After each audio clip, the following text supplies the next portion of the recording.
texto que você conhece muito bem e que hoje se torna um tanto quanto mais brilhante. Gênesis capítulo 22. Abraão levando seu filho Isaque para o Monte Moriá.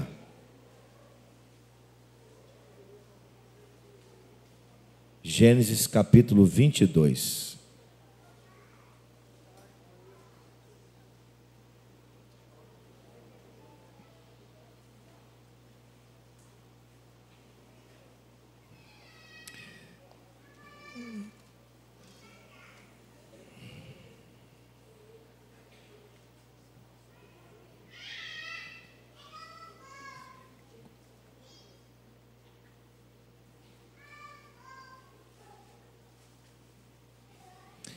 Depois dessas coisas, pôs Deus a Abraão à prova e lhe disse: Abraão, este respondeu: eis-me aqui. Acrescentou Deus: toma teu filho, teu único filho Isaque, a quem amas, vai-te à terra de Moriá, ofereça-o ali em holocausto, sobre um monte que eu te mostrarei. Levantou-se, pois, Abraão de madrugada, tendo preparado o jumento, tomou consigo 2 dos seus servos e a Isaque, seu filho, rachou a lenha para o holocausto e foi para o lugar que Deus havia indicado. Ao terceiro dia, erguendo Abraão os olhos, viu o lugar de longe. Então disse aos seus servos: esperai aqui com o jumento, eu e o rapaz iremos até lá, e havendo adorado, voltaremos para junto de vós. Tomou Abraão a lenha do holocausto e a colocou sobre Isaque, seu filho. Ele, porém, levava nas mãos o fogo e o cutelo. Assim caminharam ambos juntos. Quando Isaque disse a Abraão, seu pai: meu pai, respondeu Abraão: eis-me aqui, meu filho. Perguntou-lhe Isaque: eis o cutelo e a lenha, mas onde está o cordeiro para o holocausto? Respondeu Abraão: Deus proverá para si, meu filho, o cordeiro para o holocausto. E seguiram ambos juntos. Chegaram ao lugar que Deus lhe havia designado. Ali edificou Abraão um altar, sobre ele dispôs a lenha, amarrou Isaque, seu filho, e o deitou no altar em cima da lenha. Estendendo a mão, tomou o cutelo para imolar o filho. Mas do céu bradou um anjo do Senhor: Abraão, Abraão. Respondeu: eis-me aqui. Então lhe disse: não estendes a mão sobre o rapaz, e nada faças, pois agora sei que temes a Deus, porquanto não me negaste o teu filho, o teu único filho. Tendo Abraão erguido os olhos, viu para trás de si um carneiro preso pelos chifres entre os arbustos. Tomou Abraão o carneiro e o ofereceu em holocausto em lugar do seu filho. E pôs Abraão por nome aquele lugar: o Senhor proverá. Daí a dizer-te até o dia de hoje: o nome do Senhor se proverá. Senhor, obrigado por essa palavra. Obrigado por estarmos aqui e por ter o Senhor como nosso Pai, nosso Abba, Pai, nosso Paizinho querido. Senhor, fale agora aos nossos corações, no nome de Jesus. Amém. Após o nosso treinamento de líderes, nós vamos voltar com a imersão bíblica. Amém. E nós vamos trabalhar paternidade a partir de Abraão, Isaque e Jacó.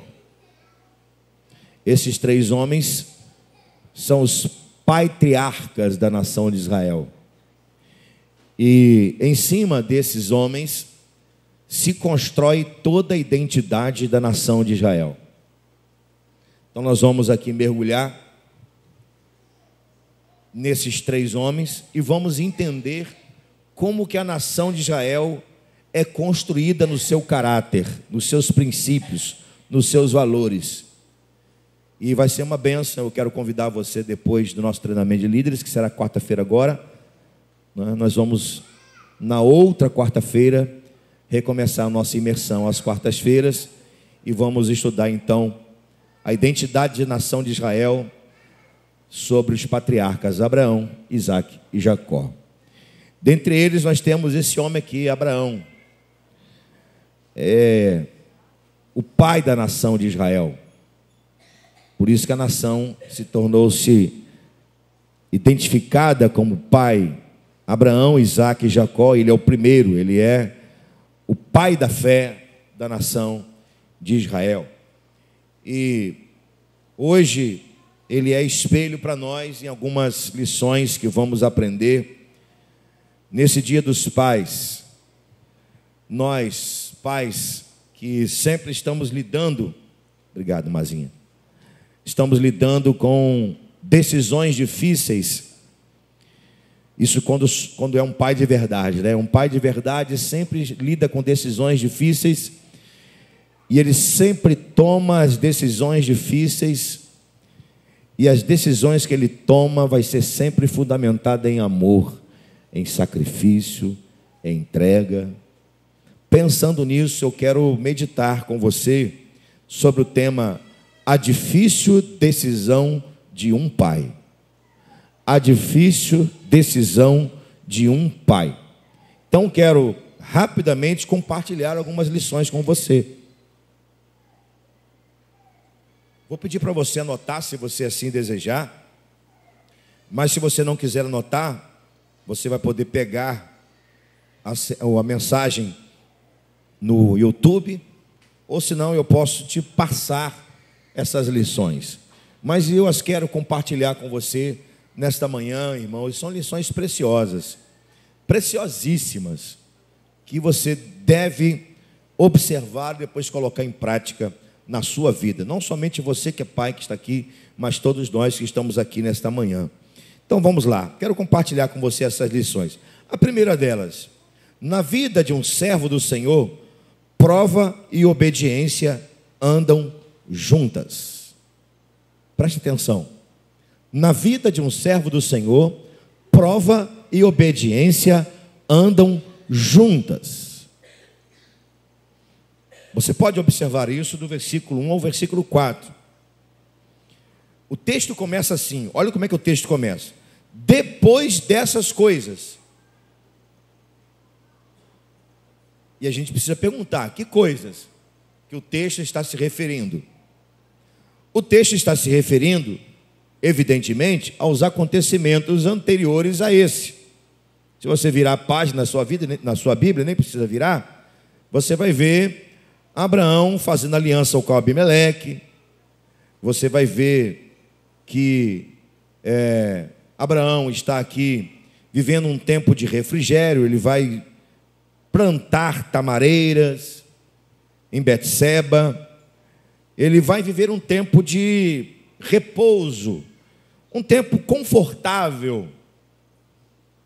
Assim está vivendo Abraão. E Abraão, é claro, qual senhor de mais de 100 anos não quer viver um tempo confortável? Até nós queremos conforto e em alguns momentos merecemos conforto.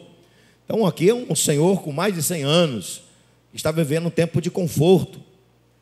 E exatamente nesse tempo, ou seja, depois dessas coisas, já no tempo de conforto, Deus, na sua soberana vontade, Ele vai pedir a Abraão, vai fazer Abraão pedido uma prova. E que prova? Ofereceu o seu próprio filho em holocausto. E você vai ver, vai observar, que Abraão vai sair do seu conforto e vai obedecer a Deus. Nós temos algumas palavras que caracterizam a obediência. Preste atenção, ó. Olha comigo no texto, ó. Eis-me aqui.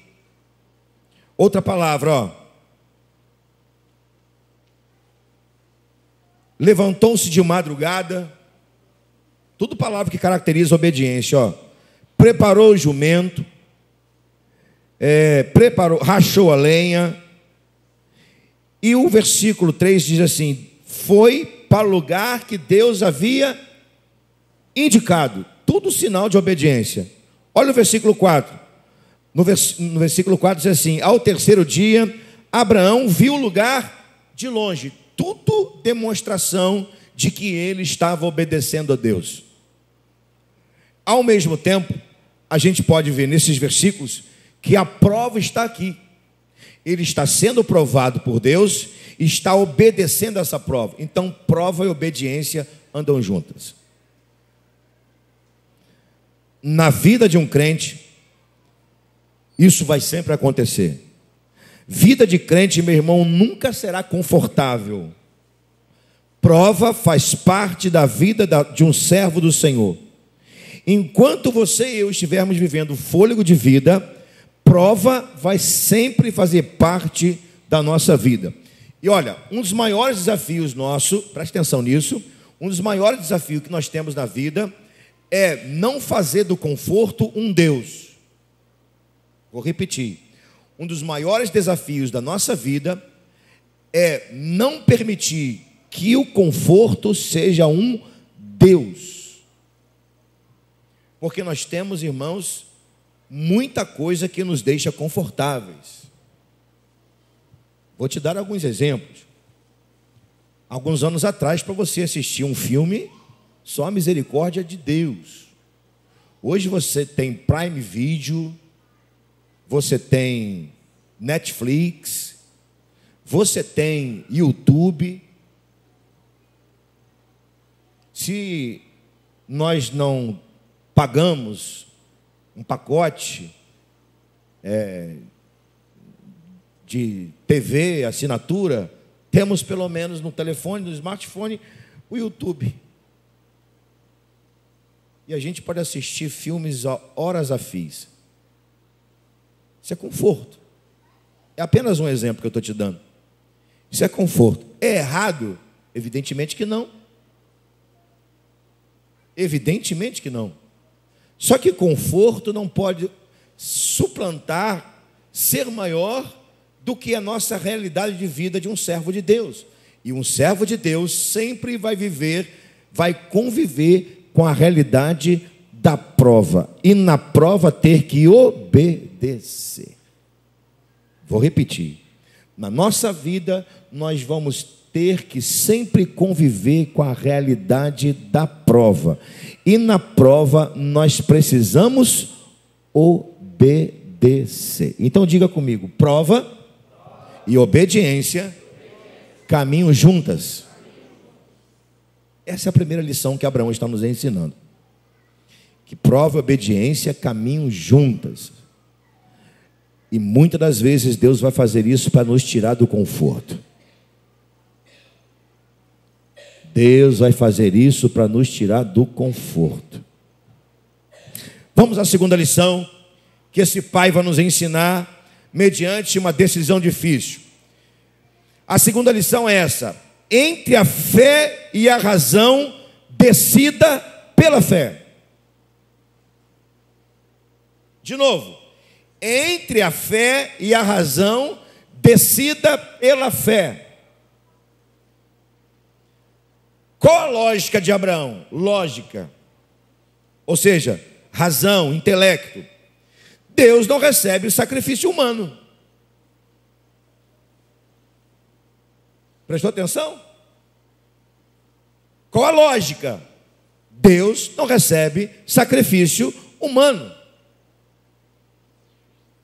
O sacrifício que Deus aceitava era de animais. Que era e passou a ser um fio de Jesus Cristo a partir de Gênesis 3, 21. Você vai ver Deus fazendo um sacrifício de animal, Gênesis 3, 21. Você vai ver Abel fazendo um sacrifício de animal. Você vai ver Noé fazendo um sacrifício de animal e por aí vai. Até Jesus, o Cordeiro de Deus. Então Deus nunca fez sacrifício humano e nunca não admitia, na lógica de Abraão não podia admitir, pela lógica, pela razão, de que Deus aceitaria um sacrifício humano, e ainda mais o seu próprio filho. Mas veja bem, o versículo 5, olha para mim, por favor, o versículo 5, é do 5 a 8, mas eu vou ler só o 5 e só o 8.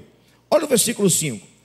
Disse Abraão aos seus servos: esperai aqui com o jumento, eu e o rapaz iremos até lá. Eu vou parar nessa vírgula, porque aqui Abraão já está demonstrando que ele está optando entre a fé e a razão, ele está optando pela fé.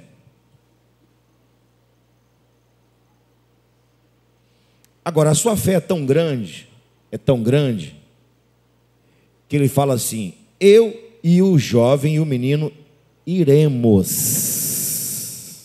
Está na sua Bíblia singular ou plural? Plural, iremos.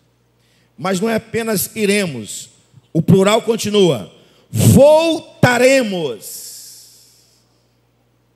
Só está indo ele e Isaac. Ele está dizendo: nós iremos adorar, nós adoraremos e nós voltaremos.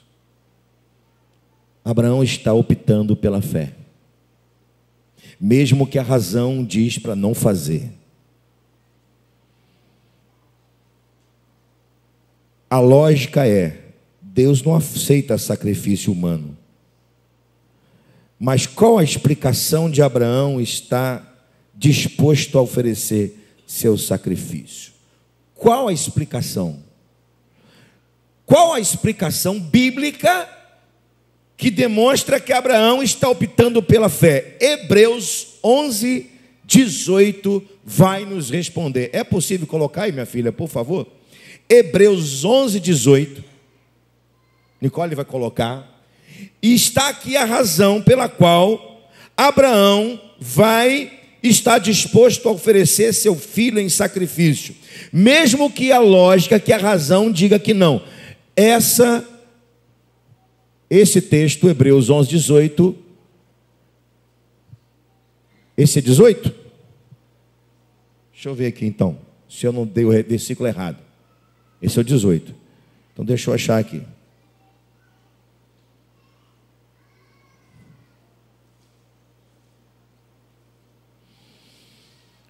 Coloca o 19, por favor, se eu não li errado.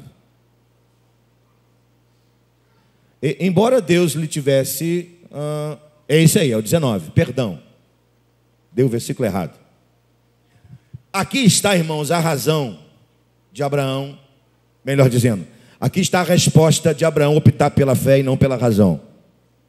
Abraão levou em conta, olha isso, levou em conta, isso já diz que é uma opção que ele está tendo, é uma escolha, de que Deus pode ressuscitar os mortos. Figuramente recebeu Isaac de volta dentre os mortos. Sabe que Abraão estava crendo? Quando leva Isaac para o holocausto: eu vou sacrificar, mas Deus vai ressuscitar. Deu para você entender isso, irmão? Ele vai optar pela fé por quê? Porque ele acredita que Deus iria ressuscitar seu filho. E por que ele acredita? E por que ele coloca a fé em prática? Porque seu filho era uma promessa. Promessa de Deus não morre. Promessa de Deus não morre. Entre a fé e a razão, e Deus nunca vai pedir que percamos a nossa razão, de maneira nenhuma. Deus nos criou com intelecto, com capacidade intelectiva, com razão, com pensamento, com lógica. Nunca vamos ter que desprezar isso. A nossa vida de fé também é uma vida de razão. Nosso culto sempre será racional, com entendimento, com capacidade intelectiva de perceber as coisas, de analisar as coisas, mas entre a fé e a razão, quando Deus te pedir para optar entre a fé e a razão, escolha a fé. Amém? Terceira lição que esse pai vai nos dar em uma decisão difícil: nunca deixe de preparar o seu altar, mesmo que a dor seja insuportável. Eu vou repetir. Nunca deixe de preparar o seu altar, mesmo que você estiver vivendo ou passando por uma dor insuportável. Ninguém é capaz de mensurar a dor de Abraão ter um filho, seu próprio filho, sendo levado para o sacrifício. Só o próprio Deus, que ofereceu seu próprio filho. E um pai que já perdeu seu filho. Mas como oferecer sacrifício sem altar? Não tinha como. Abraão está vivendo a dor de ter que levar o seu filho, mas não deixou de preparar o altar. Temos aqui um pai vivendo sua maior dor, mas temos também um servo que não deixou de preparar o altar. Para a gente entender isso, nós precisamos entender o que é um altar, senão a gente não entende. Altar, nos tempos de Abraão, nos tempos do Antigo Testamento, literalmente falando, é uma elevação de pedra que se oferecia um cordeiro, um animal para o sacrifício a Deus. Mas por trás desse altar de pedra, Deus tinha um propósito. E qual o propósito? O propósito de todo altar é oferecer adoração a Ele. É oferecer culto a Ele. Meu irmão, a dor faz parte da vida de um ser humano, de um pai, de uma mãe, mas um verdadeiro pai, uma verdadeira mãe que adora o Senhor, que serve ao Senhor, nunca vai faltar altar. Nunca vai faltar altar. Ou seja, nunca vai faltar adoração. Abraão está vivendo uma dor, mas está cultuando. Aí, só quem tem o Espírito Santo dentro, só quem é de fato filho de Deus para entender um negócio desse. Porque um ser humano que não tem o Espírito Santo, que não é servo do Senhor, quando a dor chega, ela reclama, ela blasfema, ela questiona. É na dor que se vê um verdadeiro servo do Senhor, pois é na dor que de fato demonstramos se somos adoradores ou murmuradores. A gente pode não dizer nada, porque você vai perceber no texto que Abraão fala muito pouco.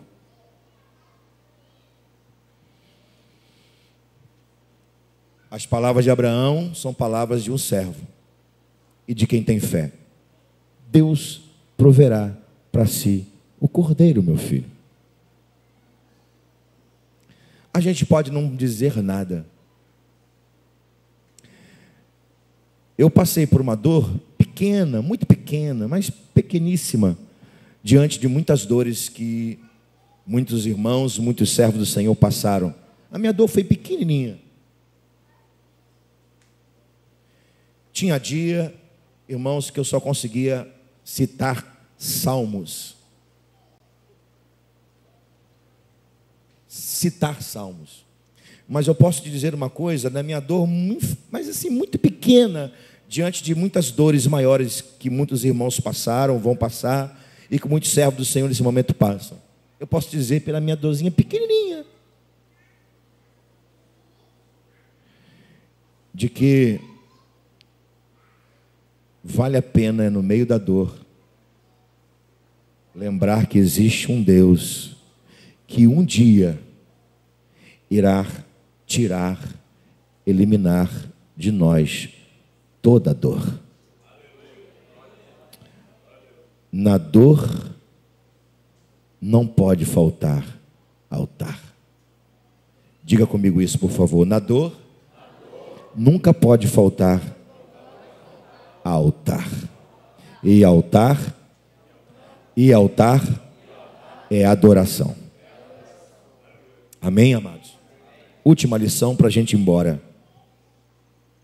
Esteja sempre pronto a responder a um chamado divino, mesmo que você não entenda o que Deus está querendo de você. Esteja sempre pronto a responder um chamado divino, mesmo que você não esteja entendendo o que Deus quer de você. Quando tudo está preparado para Abraão oferecer Isaque em sacrifício, Abraão ouviu mais uma vez a voz divina.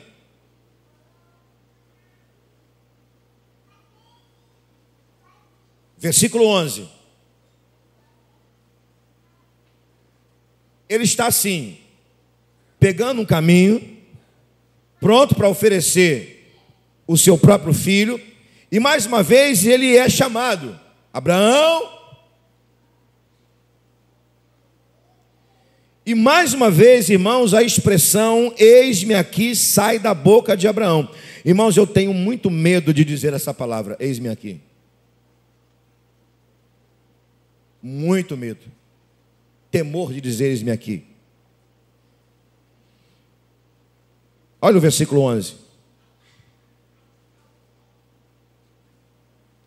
Ele já tinha estendido a sua mão para sacrificar Isaque.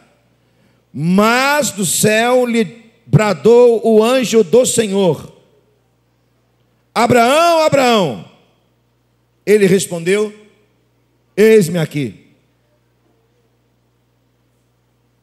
Na mente de Abraão, aí é lógica, Deus já tinha traçado um plano e ele estava pronto para executar. Ouvir mais uma vez a voz de Deus significa dizer: o que Deus quer agora? É mais alguma coisa? Eu vou fazer.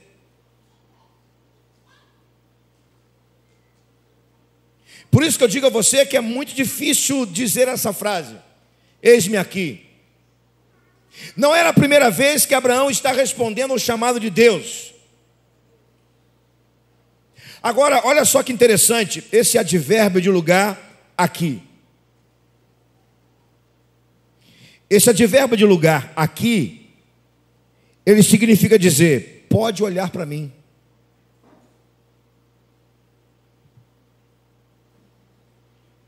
Ou seja, Deus está chamando Abraão mais uma vez. Ele está com o cutelo, com a faca, assim, levantada, pronto para fazer o sacrifício, para cortar mesmo o pescoço de Isaque.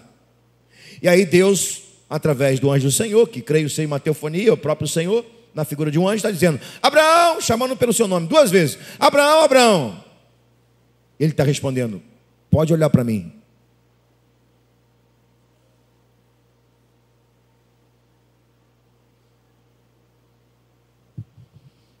Que lição esse pai está nos dando nessa manhã? Estou sempre diante dos olhos do Senhor. Isso quer dizer, irmão, que Deus não procura só adoradores.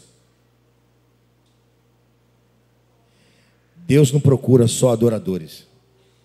Deus está com seus olhos procurando adoradores e homens e mulheres que estão dispostos a dizer: olha para mim, estou aqui, faz tua vontade, faz o que eu quiser, eis-me aqui. Eu tenho muito temor de dizer isso para Deus: olha para mim. Eu tenho muito temor de dizer: eis-me aqui. Mas quando nós estamos dispostos a fazer a vontade de Deus, ainda que falemos com temor, eis-me aqui, ou seja, Deus pode olhar para mim, estou pronto, a gente fala, porque a gente sempre sabe que a vontade de Deus, ela sempre será. Vocês são uma bênção. A vontade de Deus sempre será boa, perfeita e agradável.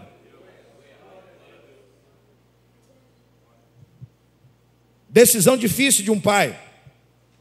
E aqui termino. Abraão passou no teste mais difícil da sua vida.